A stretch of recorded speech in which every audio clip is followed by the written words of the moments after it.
Hi, boys and girls. It's Mrs. M. I'm coming to you because I want to talk to you about the Underground Railroad. It's something that we're going to get to in the middle of the week, actually tomorrow, if you're following your schedule. And it talks about Sojourner Truth and Laura Smith, a worksheet, and then there's questions at the bottom on it. They were abolitionists, and abolitionists are people who were against slavery.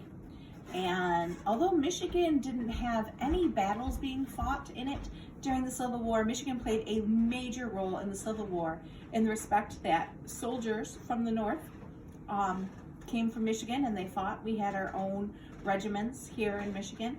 And also the fact that we had a lot of stations in the Underground Railroad. Now, the Underground Railroad is something that you'll be learning about this week and also going into next week on this YouTube channel. If you look up at playlists, if you go under playlists, you go under social studies, you can see I posted some videos about the Underground Railroad. The Underground Railroad itself was not actually a train. It was a series of people who helped slaves escape from the South to the North. Most went straight to Canada, but some settled here in Detroit. You can Google Underground Railroad stations. There are still some that you can actually go through in Detroit. One is, I believe it's a Baptist church, and the other is the Octagon House.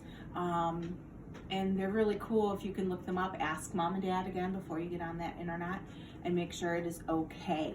But the Underground Railroad was a very dangerous thing to be part of, because it was dangerous if you were a slave trying to escape, but it was also dangerous if you were helping the slaves escape. And that's what many people did. And they couldn't have maps laying around, or they couldn't talk about it freely, because if they did, chances were they would be killed or tortured and sent back to where they were working on the farms in the South. So one of the things they tried very hard to do was to get the word out without actually using a map. If you look under the playlist, you'll see a book called Clara and the Freedom Quilt. That is a book that I would read to us in class if we were together. It's a story about how maps were embedded in the quilt, and they used certain designs in the quilt to get the people across safe passage into the Underground Railroad. If you read the book, and then there's another short video about what the designs in the quilts mean.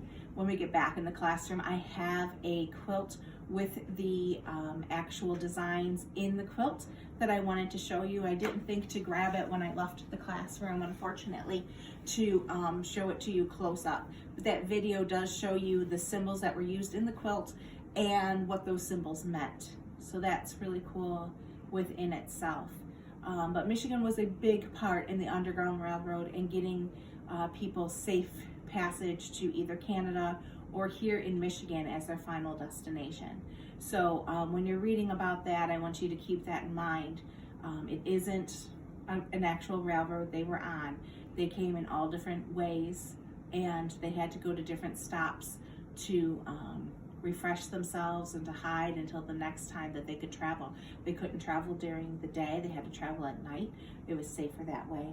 But people were also on the lookout, so they had to hide. So it was a very scary time and very dangerous for these people, but their freedom meant everything. And so they wanted to make sure that they got a chance at a better life. So I hope you enjoy reading about the Underground Railroad, and if you have any questions or want to learn more about it, I'll gladly share some more sites that you can visit. Thanks, guys. I miss you.